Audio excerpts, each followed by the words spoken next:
ஸ்டாலின் அடிக்கடி பேசுறார். திராவிட முன்னேற்ற கழகம் ஆட்சிக்கு வந்த பிறகு இன்றைக்கு தொழில் முதலீட்டை அதிக அளவை ஈர்த்திருக்கும் என்று சொல்றார் திரு ஸ்டாலின் அவர்களே.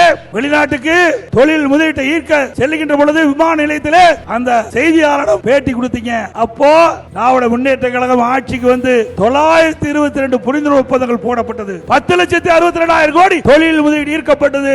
இதெல்லாம் நிறைவேற்றுகின்ற பொழுது சுமார் 32 லட்சம் பேருக்கு வேலை கிடைக்கும் அப்படின்னு சொல்லிட்டு இன்னொரு கருத்தை சொல்றார். திராவிட முன்னேற்ற கழக ஆட்சியில் 77% புரிந்துணர்வு ஒப்பந்தங்கள் நிறைவேற்றப்பட்டது என்று ஒரு பொய்ய சொல்றார். அப்படியே ஸ்டாலின் அவர்களே, 77% புரிந்துணர்வு ஒப்பந்தங்கள் போடப்பட்டிருந்தா பல லட்சம் பேருக்கு வேலை கிடைச்சிருக்கணும். இந்த 51 ஆவடியில் எத்தனை லட்சம் பேருக்கு வேலை கிடைச்சிருக்குதா?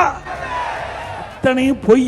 நான் சட்டமன்றத்தில் கேள்வி கேட்டேன். தொழில்துறை அமைச்சரை தொலைக்காட்சியின் வாயிலாக அவளுக்கு கோரிக்கை வச்சேன். திராவிட முன்னேற்ற கழகம் ஆட்சிக்கு வந்த பிறகு எத்தனை புரிந்துணர்வு ஒப்பந்தங்கள் போட்டீங்க? எவ்வளவு முதலீடு ஈர்த்தீங்க? அதனுடைய நிலை என்ன? எத்தனை தொழில் துவங்கப்பட்டுகின்றது? எந்தெந்த நிலையில் இருக்கின்றது?